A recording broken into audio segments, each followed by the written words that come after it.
The Scarlet Letter. By Nathaniel Hawthorne. Chapter 23. The Revelation of the Scarlet Letter. The eloquent voice, on which the souls of the listening audience had been borne aloft as on the swelling waves of the sea, at length came to a pause. There was a momentary silence, profound as what should follow the utterance of oracles. Then ensued a murmur and half-hushed tumult, as if the auditors, released from the high spell that had transported them into the region of another's mind, were returning into themselves, with all their awe and wonder still heavy on them. In a moment more the crowd began to gush forth from the doors of the church. Now that there was an end, they needed more breath, more fit to support the gross and earthly life into which they relapsed, than that atmosphere which the preacher had converted into words of flame, and had burdened with the rich fragrance of his thought. In the open air their rapture broke into speech. The street and the marketplace absolutely babbled, from side to side, with applauses of the minister. His hearers could not rest until they had told one another of what each knew better than he could tell or hear. According to their united testimony, never had man spoken in so wise, so high, and so holy a spirit, as he that spake this day, nor had inspiration ever breathed through mortal lips more evidently than it did through his. Its influence could be seen, as it were, descending upon him, and possessing him, and continually lifting him out of the written discourse that lay before him, and filling him with ideas that must have been as marvelous to himself as to his audience. His subject, it appeared, had been the relation between the deity and the communities of mankind, with a special reference to the New England which they were here planting in the wilderness.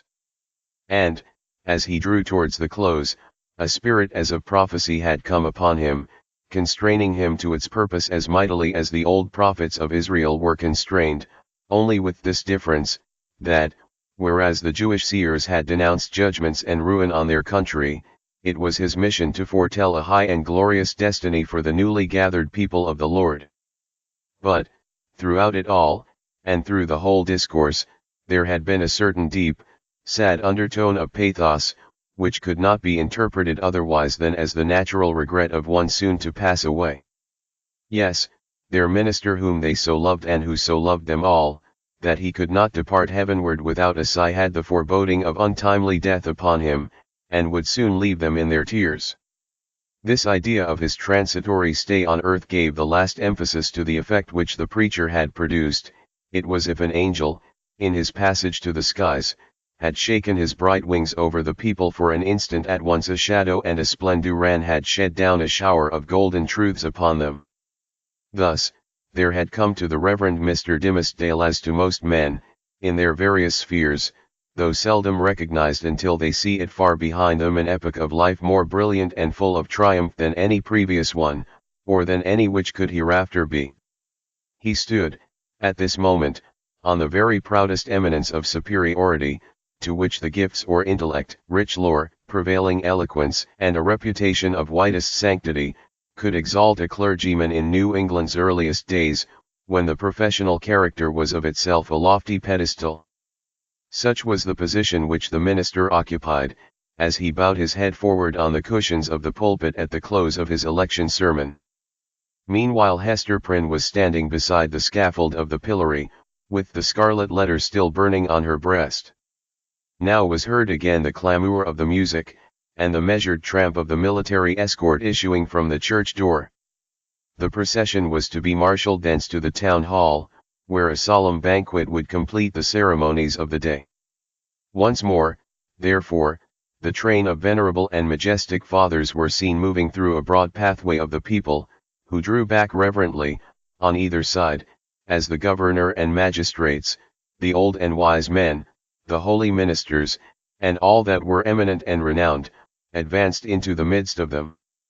When they were fairly in the marketplace, their presence was greeted by a shout. This, though doubtless it might acquire additional force and volume from the childlike loyalty which the age awarded to its rulers, was felt to be an irrepressible outburst of enthusiasm kindled in the auditors by that high strain of eloquence which was yet reverberating in their ears. Each felt the impulse in himself, and in the same breath, caught it from his neighbor. Within the church, it had hardly been kept down, beneath the sky it pealed upward to the zenith. There were human beings enough, and enough of highly wrought and symphonious feeling to produce that more impressive sound than the organ tones of the blast, or the thunder, or the roar of the sea, even that mighty swell of many voices, blended into one great voice by the universal impulse which makes likewise one vast heart out of the many. Never, from the soil of New England had gone up such a shout. Never, on New England's soil had stood the man so honored by his mortal brethren as the preacher. How fared it with him, then? Were there not the brilliant particles of a halo in the air about his head? So etherealized by spirit as he was, and so apotheosized by worshipping admirers, did his footsteps, in the procession, really tread upon the dust of earth? As the ranks of military men and civil fathers moved onward, all eyes were turned towards the point where the minister was seen to approach among them. The shout died into a murmur, as one portion of the crowd after another obtained a glimpse of him. How feeble and pale he looked, amid all his triumph. The energy, or say, rather, the inspiration which had held him up, until he should have delivered the sacred message that had brought its own strength along with it from heaven, was withdrawn, now that it had so faithfully performed its office. The glow, which they had just before beheld burning on his cheek, was extinguished, like a flame that sinks down hopelessly among the late decaying embers. It seemed hardly the face of a man alive, with such a death-like hue. It was hardly a man with life in him, that tottered on his path so nervously, yet tottered, and did not fall. One of his clerical brethren, it was the venerable John Wilson, observing the state in which Mr. Dimmesdale was left by the retiring wave of intellect and sensibility, stepped forward hastily to offer his support. The minister tremulously, but decidedly, repelled the old man's arm. He still walked onward, if that movement could be so described, which rather resembled the wavering effort of an infant, with its mother's arms in view, outstretched to tempt him forward. And now, almost imperceptible as were the latter steps of his progress, he had come opposite the well-remembered and weather-darkened scaffold, where, long since, with all that dreary lapse of time between, Hester Prynne had encountered the world's ignominious stare. There stood Hester, holding little Pearl by the hand. And there was the scarlet letter on her breast. The minister here made a pause, although the music still played the stately and rejoicing march to which the procession moved. It summoned him onward inward to the festival, but here he made a pause. Bellingham, for the last few moments, had kept an anxious eye upon him. He now left his own place in the procession, and advanced to give assistance, judging, from Mr. Dimmesdale's aspect, that he must otherwise inevitably fall. But there was something in the latter's expression that warned back the magistrate, although a man not readily obeying the vague intimations that pass from one spirit to another. The crowd, meanwhile, looked on with awe and wonder. This earthly faintness was, in their view, only another phase of the minister's celestial strength, nor would it have seemed a miracle too high to be wrought for one so holy, had he ascended before their eyes, waxing dimmer and brighter, and fading at last into the light of heaven. He turned towards the scaffold, and stretched forth his arms. "Hester," said he, "come hither. Come, my little Pearl." It was a ghastly look with which he regarded them, but there was something at once tender and strangely triumphant in it. The child, with the bird-like motion, which was one of her characteristics, flew to him, and clasped her arms about his knees. Hester Prynne slowly, as if impelled by inevitable fate, and against her strongest will likewise drew near, but paused before she reached him. At this instant old Roger Chillingworth thrust himself through the crowd, or, perhaps, so dark, disturbed, and evil was his look, he rose up out of some nether region to snatch back his victim from what he sought to do. Be that as it might, the old man rushed forward, and caught the minister by the arm. "Madman, hold! What is your purpose?" whispered he. "Wave back that woman. Cast off this child, all shall be well. Do not blacken your fame, and perish in dishonor. I can yet save you." Would you bring infamy on your sacred profession? Ha, tempter! Methinks thou art too late. Answered the minister, encountering his eye, fearfully, but firmly. Thy power is not what it was. With God's help, I shall escape thee now. He again extended his hand to the woman of the scarlet letter.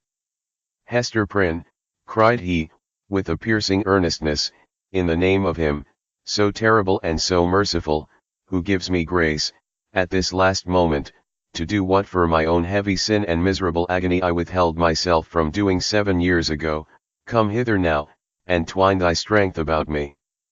Thy strength, Hester, but let it be guided by the will which God hath granted me. This wretched and wronged old man is opposing it with all his might, with all his own might, and the fiend's. Come, Hester, come. Support me up yonder scaffold. The crowd was in a tumult. The men of rank and dignity, who stood more immediately around the clergyman, were so taken by surprise, and so perplexed as to the purport of what they saw, unable to receive the explanation which most readily presented itself, or to imagine any other, that they remained silent and inactive spectators of the judgment which Providence seemed about to work. They beheld the minister, leaning on Hester's shoulder, and supported by her arm around him, approach the scaffold, and ascend its steps, while still the little hand of the sin-born child was clasped in his. Old Roger Chillingworth followed, as one intimately connected with the drama of guilt and sorrow in which they had all been actors, and well entitled, therefore, to be present at its closing scene. Hadst thou sought the whole earth over, said he, looking darkly at the clergyman, there was no one place so secret, no high place nor lowly place, where thou couldst have escaped me save on this very scaffold. Thanks be to him who hath led me hither, answered the minister. Yet he trembled, and turned to Hester, with an expression of doubt and anxiety in his eyes, not the less evidently betrayed, that there was a feeble smile upon his lips. Is not this better, murmured he, than what we dreamed of in the forest? I know not. I know not. She hurriedly replied, better? Yea, so we may both die, and little Pearl die with us. For thee and Pearl, be it as God shall order, said the minister, and God is merciful. Let me now do the will which he hath made plain before my sight. For, Hester, I am a dying man. So let me make haste to take my shame upon me.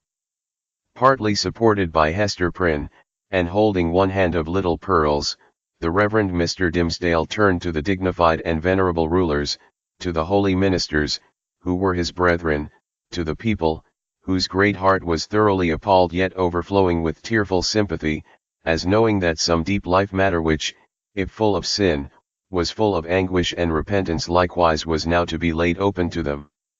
The sun, but little past its meridian, shone down upon the clergyman, and gave a distinctness to his figure, as he stood out from all the earth, to put in his plea of guilty at the bar of eternal justice. People of New England, cried he, with a voice that rose over them, high, solemn, and majestic, yet had always a tremor through it, and sometimes a shriek, struggling up out of a fathomless depth of remorse and woe, yea, that have loved me, yea, that have deemed me holy, behold me here, the one sinner of the world. At last, I stand upon the spot where, 7 years since, I should have stood, here, with this woman, whose arm, more than the little strength wherewith I have crept hitherward, sustains me at this dreadful moment, from grovelling down upon my face. Lo, the scarlet letter which Hester wears. Ye have all shuddered at it? Wherever her walk hath been, wherever, so miserably burdened, she may have hoped to find repose, it hath cast a lurid gleam of awe and horrible repugnance round about her. But there stood one in the midst of you, at whose brand of sin and infamy ye have not shuddered. It seemed, at this point, as if the minister must leave the remainder of his secret undisclosed. But he fought back the bodily weakness and, still more, the faintness of heart that was striving for the mastery with him. He threw off all assistance, and stepped passionately forward a pace before the woman and the children. It was on him. He continued, with a kind of fierceness, so determined was he to speak out tile hole. God's eye beheld it. The angels were forever pointing at it. The devil knew it well, and fretted it continually with the touch of his burning finger. But he hid it cunningly from men, and walked among you with the mien of a spirit, mournful, because so pure in a sinful world, and sad, because he missed his heavenly kindred. Now, at the death hour, he stands up before you. He bids you look again at Hester's scarlet letter. He tells you, that, with all its mysterious horror, it is but the shadow of what he bears on his own breast, and that even this, his own red stigma, is no more than the type of what has seared his inmost heart. Stand any here that question God's judgment on a sinner. Behold! Behold, a dreadful witness of it. With a convulsive motion, he tore away the ministerial band from before his breast. It was revealed. But it were irreverent to describe that revelation. For an instant, the gaze of the horror-stricken multitude was concentrated on the ghastly miracle, while the minister stood, with a flush of triumph in his face, as one who, in the crisis of acutest pain, had won a victory. Then, down he sank upon the scaffold. Hester partly raised him, and supported his head against her bosom. Old Roger Chillingworth knelt down beside him, with a blank, dull countenance, out of which the life seemed to have departed. "Thou hast escaped me," he repeated more than once. "Thou hast escaped me. May God forgive thee," said the minister. "Thou, too, hast deeply sinned." He withdrew his dying eyes from the old man, and fixed them on the woman and the child. "My little Pearl," said he, feebly, and there was a sweet and gentle smile over his face, as of a spirit sinking into deep repose. Nay, now that the burden was removed, it seemed almost as if he would be sportive with the child. "Dear little Pearl, wilt thou kiss me now? Thou wouldst not, yonder, in the forest. But now thou wilt." Pearl kissed his lips. A spell was broken. The great scene of grief, in which the wild infant bore a part, had developed all her sympathies, and as her tears fell upon her father's cheek, they were the pledge that she would grow up amid human joy and sorrow, nor forever do battle with the world, but be a woman in it. Towards her mother, too, Pearl's errand as a messenger of anguish was fulfilled. "Hester," said the clergyman, "farewell. Shall we not meet again?" whispered she, bending her face down close to his. "Shall we not spend our immortal life together? Surely, surely, we have ransomed one another, with all this woe. Thou lookest far into eternity, with those bright dying eyes. Then tell me what thou seest." "Hush, Hester, hush," said he, with tremulous solemnity. "The law we broke, the sin here awfully revealed, let these alone be in thy thoughts? I fear. It may be, that, when we forgot our God, when we violated our reverence each for the other's soul, it was thenceforth vain to hope that we could meet hereafter, in an everlasting and pure reunion. God knows, and he is merciful. He hath proved his mercy, most of all, in my afflictions. By giving me this burning torture to bear upon my breast. By sending yonder dark and terrible old man, to keep the torture always at red heat. By bringing me hither, to die this death of triumphant ignominy before the people. Had either of these agonies been wanting, I had been lost forever. Praised be his name. His will be done. Farewell." That final word came forth with the minister's expiring breath. The multitude, silent till then, broke out in a strange, deep voice of awe and wonder, which could not as yet find utterance, save in this murmur that rolled so heavily after the departed spirit.